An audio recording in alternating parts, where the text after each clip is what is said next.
enough of the other chatter. Let's get back to the battles, guys. And yeah, Aristo, you know I love you, so as long as we're on the same page. Hey, Central Scrutinizer, welcome, welcome, welcome. Good luck. Or, sorry, good to see you. I don't know why I said good luck.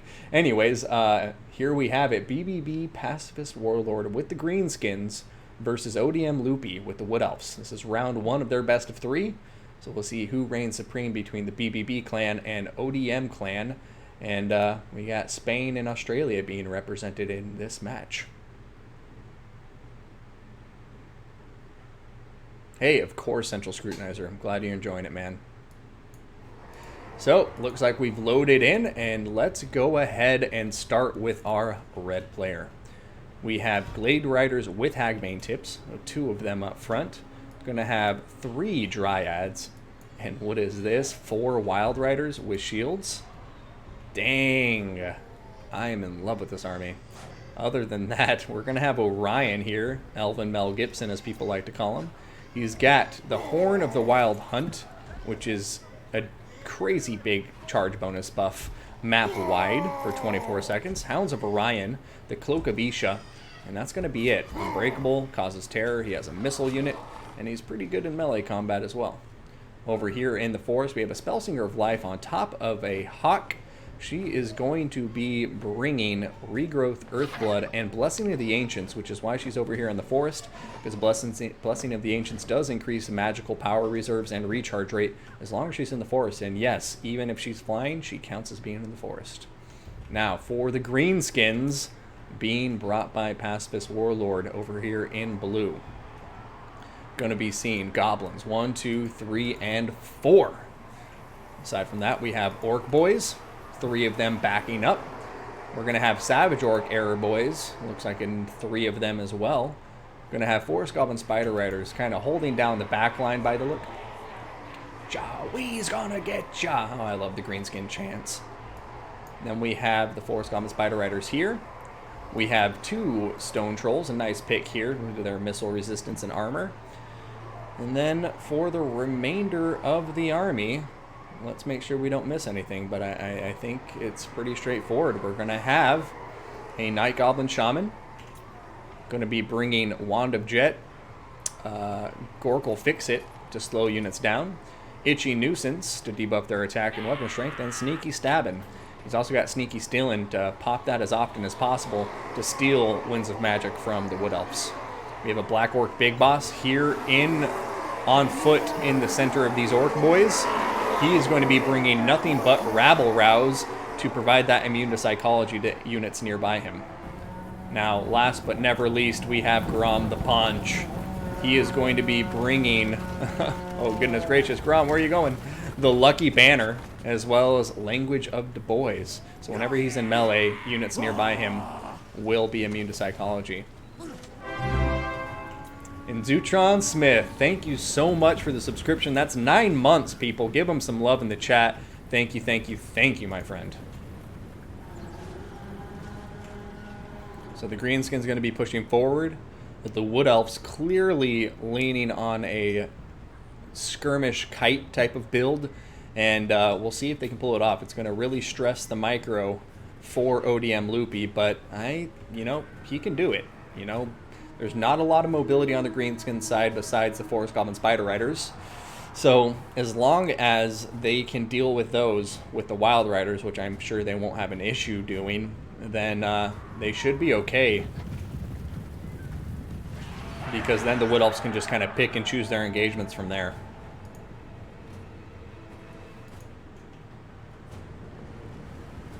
Wild Riders going in for a charge there on the Goblins, not doing too much damage, surprisingly enough.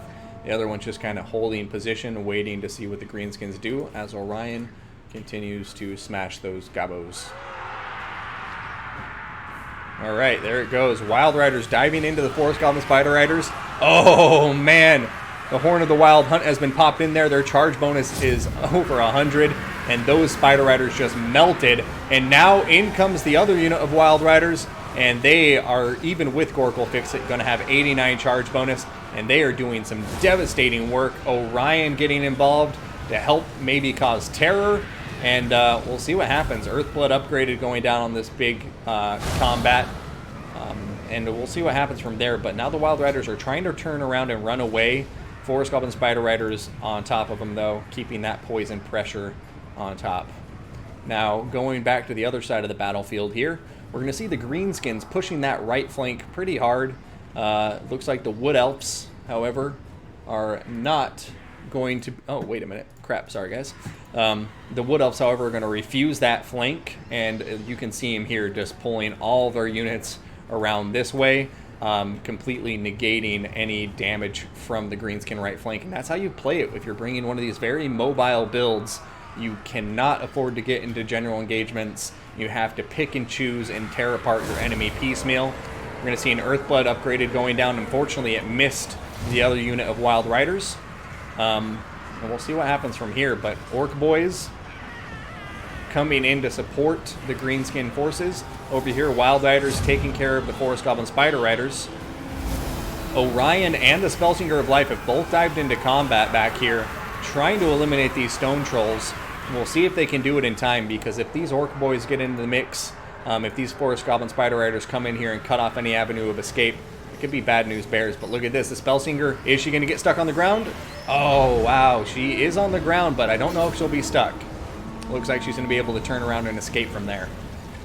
Oh, maybe I spoke too soon. Grom the Paunch staying on top of her like butter on bread.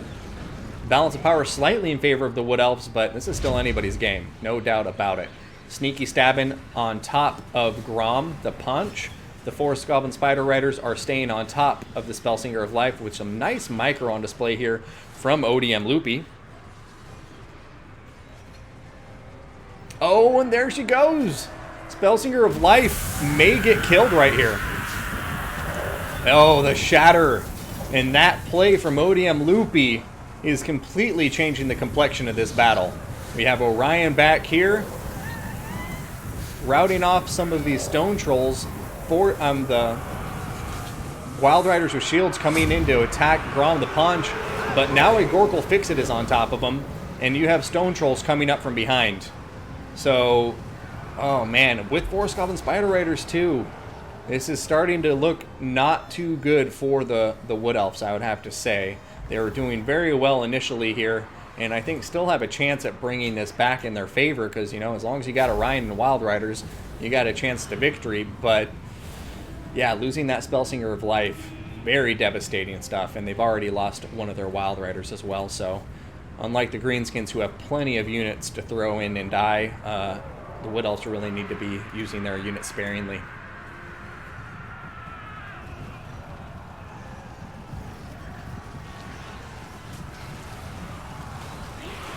Alright, we're going to see the Hagbane tips going in on top of the Stone Trolls. Ooh, Terror kicking in from Orion. A nice pickup indeed. And these Glade Guard with the Hagbane tips completely unscathed. Still have about a quarter of their ammo on average, and they're making big plays here. If the Wood Elves want to win it, these Hagbane tips are going to be absolutely critical to that victory. Over here, Grom the Paunch is chasing down the Wild Riders, but Orion is coming after him, and if he gets too far separated, Grom the Paunch could be in some trouble, but he's a slippery bastard, and he's going to be pulling through his Orc Boys in order to escape that potential danger. Over here, Wild Riders diving into the Orc Boys, a huge charge. Orion is there, and now they're going to be pulling out just as quickly as they dived in. Some really great micro on display from both players, honestly, but especially Loupi with this very, very micro-intensive army.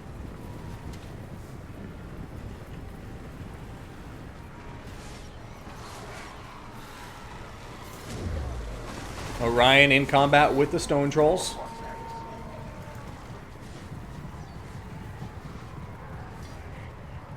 Dryads coming in from one side. They're tattered, but they're on top of the Savage Orc Era Boys now. Gorkle Fix-It is going down on top of the Wild Rider blob.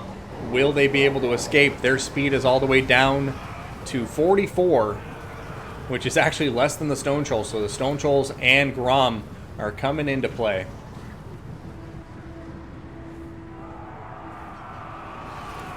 Orion getting in combat with the Night Goblin Shaman. So far, not landing any of his shots, though.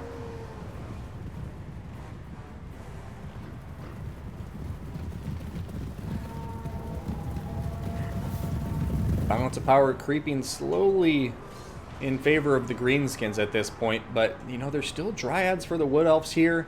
Got a lot of routing greenskin units that they can continue to pick off as they separate from the main greenskin force. But I'll tell you what, if Orion goes down right here, game over, no doubt in my mind. They absolutely need that terror. With the Black Orc Big Boss, I did not even notice that he is still alive and well, and that's going to help the greenskins a lot in terms of preventing terror, along with Grom and his ability.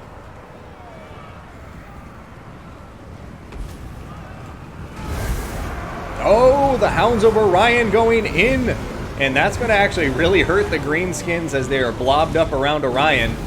And man, this is a great game. I know the balance of power continues to go in favor of the greenskins, but I could see the Wood Elves pulling this one out of the bag.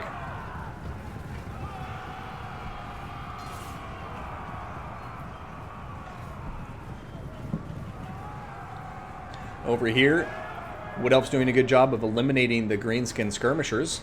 May see a nice rear charge. Will the Dryads hold long enough for the rear charge to go down? Orc boys are about to be sandwiched. Oh, beautiful charge there. Wild Rider's going to turn around as quickly as they charged in. And yeah, both of these players just fighting so well, holding no punches. And Orion, though, needs to get the hell out of here. Otherwise, that Black Orc Big Boss is liable to kill him.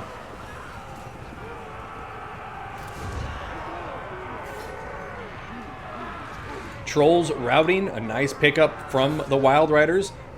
Wild Riders diving into these Orc boys. They're going to start wavering and potentially routing, and they need to get in here stat. They're getting some good routes in, but Orion needs help. Orion cannot afford to stay in combat with this infantry and the Black Orc Big Boss. He's down to 488 HP. I don't know if he's going to start... He's regenerating health, but I don't think he's doing it quickly enough, and Orion is going to go down here. Oh, no. Orion, you gotta pull out. You gotta get out of there. These guys dived in. That's your opportunity to pull through your own allies and get the hell out of Dodge. Orion is down to 76 HP, people. He needs to get out of combat, and it looks like he's trying to do it right now. Will it be enough to bring this back into the game, though? Okay, very nice. Orion pulling out, regenerating his HP. Keep in mind, he does have missile attacks, so if he plays it right, maybe he can start using some of those big old javelins he likes to throw around and pull himself back into this fight. Grom the Paunch is looking like he's going headhunting, trying to go after Orion, perhaps. But now the Wood Elves are starting to just lose leadership across the field, and the balance of power is further in favor of the greenskins than it has been this entire fight. But a lot of routing greenskin units. This isn't over yet, guys. You have Orion here. He can start attacking with his ranged missiles, which I don't know why he's not doing. He has all of his ammunition left. And every little bit counts, you know. But Night Goblin Shaman is routing. The Dryads are staying on top of the other routing units. I mean, this is crazy, guys. I honestly don't know. If he routes off all of the infantry the greenskins have, which he has the capability to do, he has the mobility advantage in spades, then he can possibly do this. But he needs to keep these guys routing, he needs to keep them separated, and he needs to just isolate the heroes for the end. Right now, Orion is continuing to generate HP, and he is almost back to 1,000, so Orion coming back from the nick of death there, and getting some really good value. The Dryads here are routing, unfortunately for the Wood Elves. I think that was their last infantry unit, and it's a very valuable infantry unit, I guess, especially against this low-tier greenskin infantry. But Orion's javelins are laying down a lot of hurt on the Black Orc Big Boss, and it looks like the Wild Riders and the Glade, or sorry, just the Glade Riders here, are really going in, trying to eliminate this Night Goblin Shaman, but I don't know if they're going to be able to. Wild Riders coming in from the other flank, they should be able to rout these goblins with a nicely timed charge, and the heroes aren't nearby at the moment, so Grom's going to turn around. He's going to counter-charge these Wild Riders, and that's going to be painful for the Wild Riders, taking some significant damage. They're going to be turning around, and here come the Glade Riders with the Hagbane tips, and they are diving in to hit these goblins from the rear, and I think that's going to be the last you see of the goblins. There they go, shattering out. Dryads are coming back into the fight, and here comes Orion. Orion going right after Grom the Paunch. The Black Orc Big Boss is pinned in place right now. Grom the Paunch taking some fat hits from Orion. And we'll see what happens from here. Goblin Shaman is wavering. Dryads are coming into the fight. And this could go to the Wood Elves, guys. Oh, but it's hanging by a thread. Oh, no, the Shatters are kicking in. And there it goes. Everybody on the Wood Elf side has routed and shattered. It is just Orion left. And, man, I really thought he had a chance to pull that back into his corner there. A beautiful game, though. What an awesome match. Thank you to both of these players for putting on such a great show for the first round here.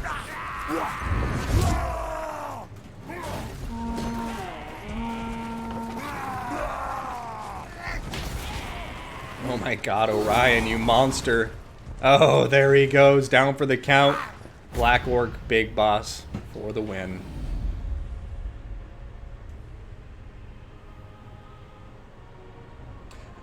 Because he's not an artillery unit. Yeah, Lord's missile attacks don't count as attacking. Just to prevent like any kind of spam where it's like a Glade Rider or a Glade Lord just riding around, firing his bow and running away nonstop. But the Black Orc Big Boss, I think he's pretty balanced. I just think it was he was well utilized there. Orion starting getting some good work against him with his javelins for a minute there, but in the end it just wasn't enough. Too little, too late. Yeah, I think he did have more time to sit back and throw javelins personally. I don't know why he didn't do that. But hey, hindsight's 20/20, and that was a beautiful game no matter how you cut it. So, and yeah, I think moving forward too, I want to try to get these country flags. I'll try to integrate them more in a more aesthetically pleasing way for the next time, for next week. But something about having the country flags up there I enjoy, figuring out where all these great players live and just seeing what an international community we have. Yeah, absolutely, and just a little bit more of something to fight for. You know, a little bit of added incentive for these players. Not only are they fighting for their factions themselves, it's a little bit of a country pride on the line as well. So, Indeed. I think it's a great addition, and it tells our viewers a little bit about the players here. And I think that's a lot of people have said before. They feel that's it kind of takes the competitive scene to the next level when you kind of have not only an idea of their play style on the field, but also the player themselves and how that may reflect on their play style. Yeah. Well, absolutely. And I mean, getting to this match now here, let's go ahead and decide who's casting what. But just for the audience here, as you can see on the intro card, BBB Pacifist Warlord with the Empire taking on ODM Loupi and the High Elves. This is round 2 of their best of 3 after a very close first match. And it's match point for Pacifist Warlord. And one second, I just saw a question in chat that I need to answer. I think. Oh, Iron Thunder, yeah, I'll put the maps up today. Don't you worry. All right. So who do you want today, sir? Are you going to stick with the blue faction like usual, or you want to spice it up? Well, I am on the blue side to begin with, and I normally go with the elves, though I know you've started to like the high elves, though. Maybe this is the sort of high elf army I should go over for one reason or another. I know it probably doesn't have some of your favorite units in it, so I will start with the high elves, and I'll get to the those key units a bit later on, as we will start with the infantry. Up front, we have 3 spearmen, a pretty standard pick in most high elf armies, and we have 2 rangers backing them up, one either flank. We do have a single swordmaster of Hoeth, an interesting pick here, I would say. And they are, well, everything shifted over, but still, same formation stays. And so a single swordmaster of Hoeth. We have 3 Lothar Seaguard, making up the back line, and 2 Sisters of Aberlorn. I think a pretty solid pick here versus the Empire, with the threat of a steam tank, perhaps imminent. Now we do have the Arawar, Warlines of Trace, Rahagra's Pride, and a beautiful Arawar to say the least, I must say. I love their snow leopard design. Now on to the leadership. It's an interesting leadership core here, I must say. And it begins with a Mage of High. Looks to just have Apotheosis and Soul Quench, I believe, is the magic missile. Then we do have a Mage of Light, with just Net of Mammotok. And leading this army, we have Lithanar, the Shadow King himself. And we'll see what sort of work he can get done here. And looking around, it looks like we do have a single Illyrian Reaver, vanguarded on the Empire's left flank. And that makes out the High Elf army. What has the Empire, the state troops, brought to deal with this elven threat, my son? Oh, great question. Yeah, the Illyrian Reaper's way out there. I always forget how huge this map is. But for the Empire, it looks like we're going to have a front line of 3 swordsmen. Going to have some spearmen with shields on either flank, and then 2 more sitting right on top of the mortars to defend these 2 mortars that the Empire has brought, who I think will be very, very valuable in this matchup considering the High Elf composition. We're going to have Empire Knights on either flank, and then in the center we'll have a single unit of Outriders, and on either side of them we have some Demogryph Knights, heavy-hitting, heavy cavalry. We're going to see a Jade Wizard on the foot with the Power Stone and Earthblood and Life Bloom, bringing in nothing else besides that. And then up in the air, the one, the only, Karl Franz on his Griffin Deathclaw. He is going to be bringing Galmaraz, Foe Seeker, Hold the Line, and of course Blood Roar by default because of his mount. And I don't think I missed anything, so I believe that is going to be it for the Empire forces. So we'll see how it goes. Those Illyrian Reavers are going to be really, really important for the High Elves, I have to say, because that's going to be really their only answer to shutting down these mortars besides, I guess, a Lithanar and his Moonbow. Yeah, and a big Moonbow going off at the start, shutting down 1 mortar piece. So the Empire actually, my goodness, oh no, it is dead. Yep, it's dead. It's really strange. It's saying 3 mortars. Maybe it's just something strange in my end. But yeah, some initial poor plays, some wasted mortar salvos on a Lithanar. You can see the wasted shots on the field, and he's getting some good early work done. These swordsmen need to advance in a hurry, try and repel this thorn in their side.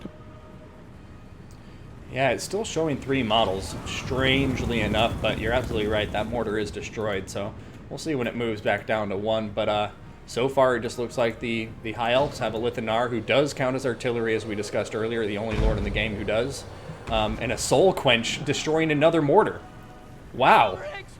The Soul Quench, I wasn't counting on it doing that, so nice value. Already eliminated 2 mortar pieces this early in the battle, and we may be seeing the Empire forced to approach this very infantry-heavy, very ranged-heavy High Elf army, because the mortars are really their only answer to try to pressure the High Elves towards them.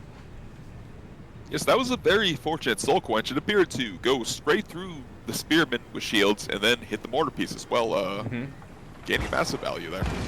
And with this opening advantage in the skirmish game, the High Elves are looking to, just pull back and maybe take a higher position. Yeah, and Lithanar is now killed off 2 models of Demogryph Knights. It looks like he's focusing on that now, and it's just like, the High Elves are doing really well so far.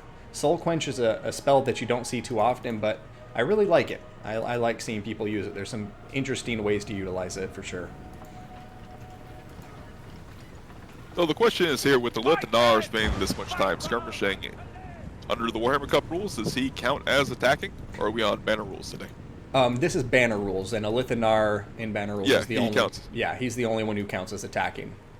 Makes sense. It actually gives him some value. It does, yeah. Money. With 300 range, I get it. 300 range is basically artillery, so, gotta make him viable somehow. Absolutely, and interesting. It's showing a strange... Okay, never mind. I was completely fooled by the decoy, it seems. Yeah, I was too. Oh, there goes another Moonbow! So now the one problem with the Lithanar is he can expel ammo relatively quickly, and he doesn't have the most, especially compared to like a Luther Snarkon. So he's approaching about half ammo. The Empire definitely needs to force the hand of the High Elf player here, and they need to force the issue, get in the back line. They have plenty of cap. They have the ability to overwhelm this High Elf army, without a doubt. I'm just worried that the infantry is getting into combat far before the cab is anywhere nearby to support. And if they give the High Elves the time to eliminate this infantry and win this engagement, then they'll be able to turn their attention to the cab on the flanks. So I think the Empire needs to start moving those cab, as you said, sooner rather than later. Yeah, absolutely. These flanks have not fully developed yet, and the frontline engagement may go very poorly with these Rangers, Sword Masters of Hoeth. The High Elf player is prepared to win the front line decisively. And yeah, absolutely, like you're saying, these Empire Knights are a bit late to the party, but one of them is about to get a charge. The Reichsguard on the High Elf left flank, the Empire Knight maybe in a really bad spot with the ROR War Lions there. They could be shredded. Yeah, no, I'm curious to see. I mean, if the ROR War Lions work in conjunction with the Lothran Sea Guard, I think they could do very well against the Reichsguard, but, you know, they gotta be at least trying to form up a line to defend themselves. But a net of a Mintok going down on top of the Reichsguard right now, and so we'll see what the High Elves can do to them while they're pinned in place, but it looks like more than anything it was just there to buy some time. Yeah, I'm not sure I love that that pin. I feel like with the War Lions and the unit was already in melee, that net could have been used elsewhere. But at the same time, the Empire player is using far too many resources in the back line to try and deal with this single Lyrian Reaver. A Demigryph is fully occupied. The mortars are continuing to gain value, though. How many pieces are we dealing with? I have no idea. Imagine it still says there's three only apiece, but they think they're only 3 total now. But the backline threat seems to be completely dealt with, as you see. Yeah, and that's massive for the High Elf player here, since the Empire player just seems a bit, just a bit lost here. There's no concentrated effort to get in the back line, and now they've been repelled, and this is a bad position for them. No, that back line just really didn't pan out for the Empire. Like you say, the High Elves played it very, very well there. That net of a Mintok I had doubts about before, but the Reichsguard, they're down to about 1/8 of their health and they're routing, so it clearly worked. And now here comes a net of a Mintok on top of Karl Franz. Oh, this is huge. Oh yeah, he's in range of everything right now. This is devastating. Oh my god. Yeah, Karl Franz really needs his Reichsguard here to play bodyguard for him. The Demigryphs are trying to pile into the back line, but it just seems a bit too late for the Empire here. Yeah, and especially because now they're running into Lothran Sea Guard, they're just not going to do well. They're actually going to stop running at the last moment, and those Demigryph Knights are good as dead. So, yeah, this game has been played very well by the High Elves. I think they just kind of had this Empire Army's number from the beginning. Yeah, just a good game plan. They executed it to near perfection, I'd say. The Lyrian Reaver may be the MVP here with his backline disruption, just completely occupying a Demigryph. Full health Demigryph has been chasing it for so long. Like this, it's never going to catch an HW. No, never going to catch it. Don't get me wrong, Demigryphs actually have decent speed. They're faster than normal cab at 75, but 90 for the Lyrian Reavers, that's not gonna cut it. Mm-hmm. It's funny, they actually did catch them once, I think, but again, it really didn't matter. It was enough disruption for the High Elf player to just get some really good work done with these archers. The Sisters of Avalorn, excellent archer corps here. And it proves to be stronger than gunpowder this day. It certainly does, man. And I was thinking, like, even if that Illyrian Reaver just got killed by the Demigryph Knight in the back line, that's value, because that Demigryph Knight is occupied killing a unit that's worth far less and is far away from the key engagements it needed to be about 2 minutes ago. So, a great second game, and I think this is the first time we're going to be watching an ace match today, Romulan. Well, seems like I made it just in time, and I can't wait to see what these players come up with next. Yeah. I do think the Empire, I mean, this is just an excellent example of, you know, how valuable just making good plays on the field. You can put together a decent army, but it's all about just making key plays and having a good plan and going about finding ways to execute the plan on the field. Yeah. Because I think these armies were pretty good, you know, all around. The Empire had the tools to deal with this Elven force. They just needed a good backline blitz, good concentrated effort, but yeah. as you mentioned prior, the flanks were not developed and the front line got smashed. Yep. But still, a great game, and ODM Loupi coming back with a vengeance after that very close defeat in round 1. So he's had his sweet revenge, and it's time to see which one of these two great guys are going to be moving on to the top 8. Oh, both of these games have been good. But no, I agree with you. That Empire army had what it needed to win that fight. It had the tools necessary. In fact, when I first saw the two armies loading up, I was like, ugh, this probably isn't going to be good for the High Elves with those mortars. But yeah, Pacifist Warlord just, I think, made some key mistakes with his target prioritization. And like you say, that backline blitz, it happened, but it wasn't a concentrated effort. It wasn't units working together to peel apart that backline. And so the High Elves just dealt with it piecemeal as they came in. So great game, and excited to see what happens in round 3. All right, well, let's throw up the intro card, because here we go. Got to stop that music too, and here it is, guys. Round 3, match point for both of these players. Got BBB Pacifist Warlord of the Tomb Kings taking on ODM Loupi and the Dark Elves. So whoever wins this proceeds to the top 8 finals next weekend. Whoever loses will be sent packing. All right, so Tomb Kings or Dark Elves, my friend? Oh, I must go over this Tomb King army. I absolutely love it. Oh, God, I see why. Yeah. It's amazing. It's incredible. It's breathtaking. It makes you scream and shout. I'd go into a little chorus here, but anyway. Onto the army here. It is absolutely glorious. We'll explain why in just a moment. But starting with the infantry, we have a lot of skeletons. And in the form of 3 normal skeleton warriors and 4 skeleton spearmen, or... yeah, there are 4, right? Maybe they're just 3. Yeah, they're just... okay, there are 4 skeleton warriors and 3 skeleton spears. Excuse me.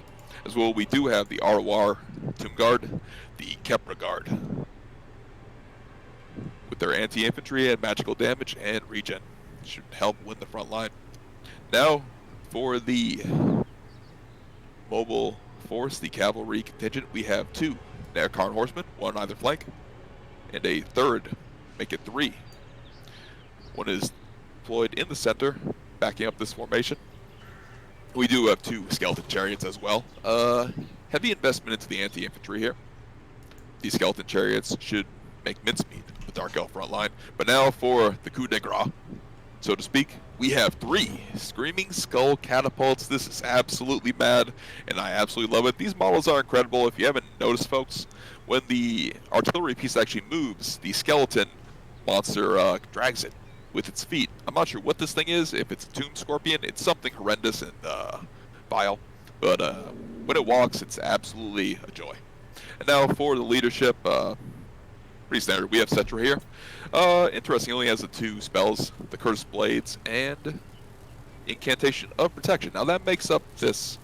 oh, we do have 2 Skeleton Horsemen Archers as well. Now that rounds out the Tomb King army. What has the Dark Elf brought to deal with this undead threat, HW? Let's go take a look. So, for the Dark Elves, looks like we're going to have minimal infantry here. We're going to have 1, 2, 3, 4 Bleak Swords, and that looks like it's going to be it, besides 2 Witch Elves that are deployed even further back.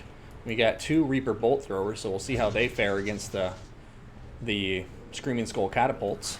And then we have a very hefty cavalry force, so a lot of mobility here in the form of 2 Cold One Knights. You have Slaanesha's Harvesters, the ROR Doomfire Warlocks.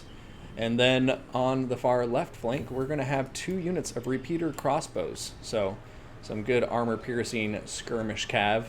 And I think other than that, we're just going to have Malekith here on top of his big old Black Dragon Seraphim. And he's going to have Gaze of Malice and Soul Stealer with nothing else. So very interested to see how these 2 armies do against each other. Yeah, I mean, I don't know. I guess it's really going to come down to who can win the cav engagements, but I worry for the Dark Elves that they may not have enough meat on their bones to get through all this Tomb King infantry. Yes, there are a ton of skeletons on the field to break through. And you know, I think these Screaming Skulls are going to actually outclass, or at least scare away these Reaper Bolt Throwers here. And yeah. Here we go. First few skulls going in. The damage may not be tremendous, but with leadership debuff, this bolt thrower is soon to rout, no doubt. Yep, look at it. There we go. Wavering already, and now you have the skeleton horseman archers coming in to try and eliminate him for sure, give him that monopoly on the artillery. Oh, and a little 3-for-1 here, hitting the Cold One Knights, the Bleak Swords, and the artillery. Very fortunate, and wow, look at that. That's some serious damage on the Cold One Knight. Reaper Bolt Thrower is shattered as well within my goodness the first, I don't know, 30 seconds of the battle, so some crazy good value. This battle may leave you screaming for catapults, chat, and my goodness, look at that. Although it's interesting, I think the first volley on the second Reaper seemed to be a bit underwhelming, but here we go. Oh yeah, it's just missing. Yeah, it's like all the shot I've missed. Look at it. It's actually hilarious. Wow. They're all around the Reaper Bolt Throwers. It's actually painting a beautiful blue circle around them, like some kind of druid hey, dancing there's circle. the first hit. Yeah, it only took about I'd say about over a dozen shots, but yeah, that Reaper Bolt Thrower is soon to go down, but that gives the Dark Elf player a little more time to try and break through and use his cap advantage to get some work done here. Yeah.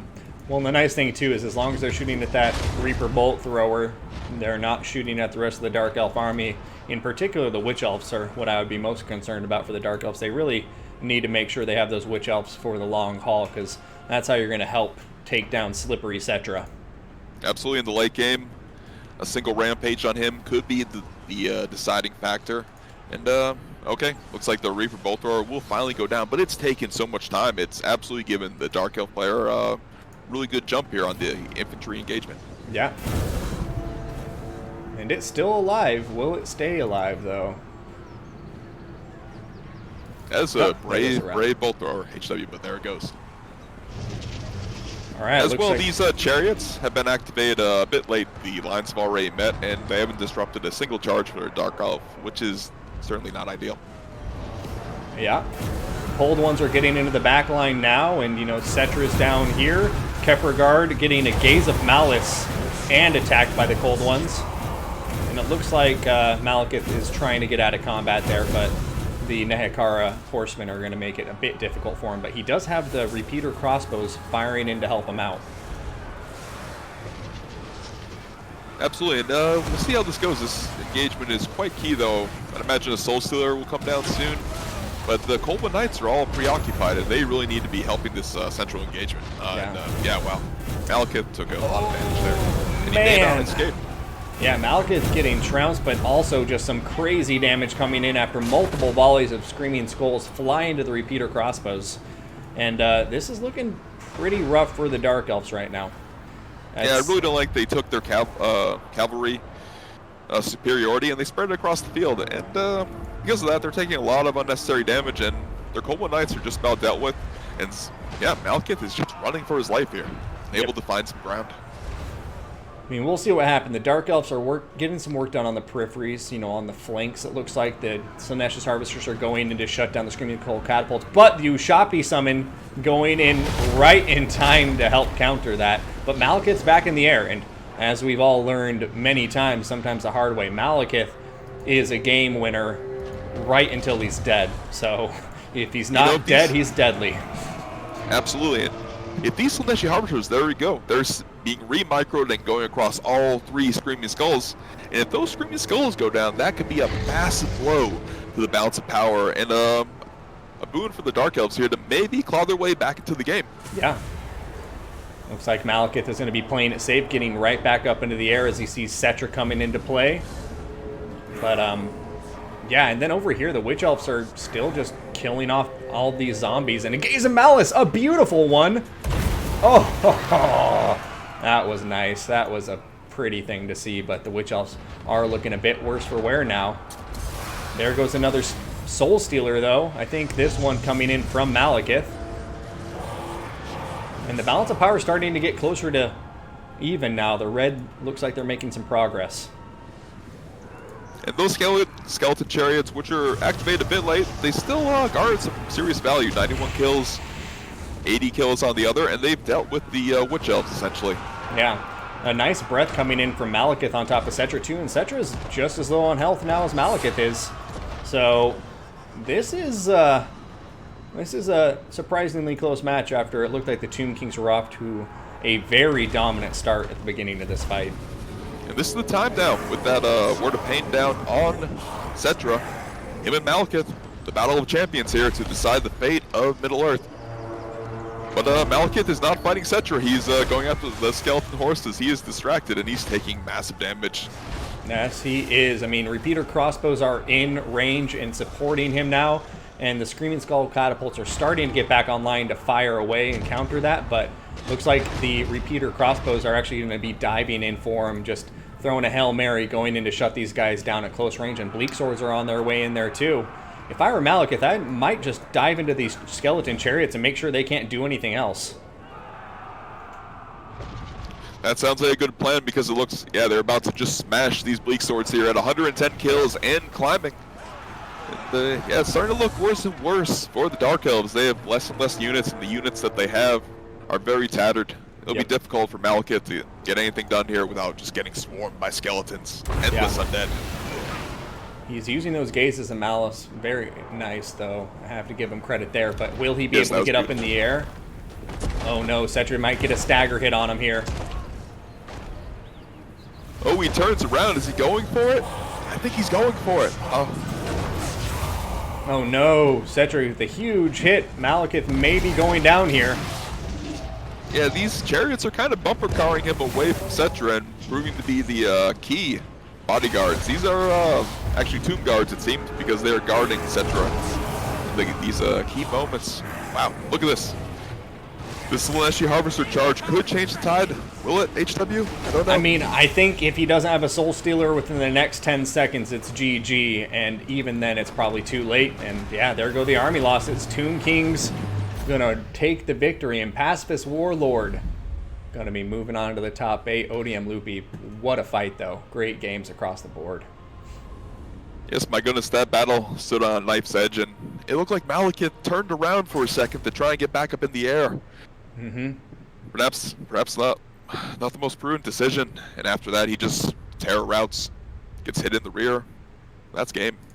Yep. But yeah, those chariots really needed to be dealt with.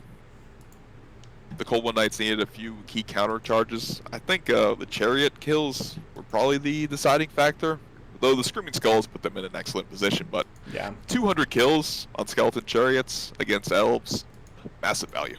Oh yeah, so much value. I mean, the Witch Elves did very well for themselves, and even the Bleak Swords across the board traded nicely against the Skeleton Warriors. But I agree. I think these Skeleton Chariots were neglected for too long, and you know, either Malekith or the Cold One Knights just really needed to focus on taking them out. But you know, got to give a lot of credit to Pacifist Warlord there, because not only were the Screaming Skull catapults doing a lot of damage, it's just the mental toll when you come into a battle with 2 pieces of artillery and find out that your opponent, the Tomb Kings, are completely outgunning you with these catapults, and that puts the pressure on the Dark Elves to close that gap.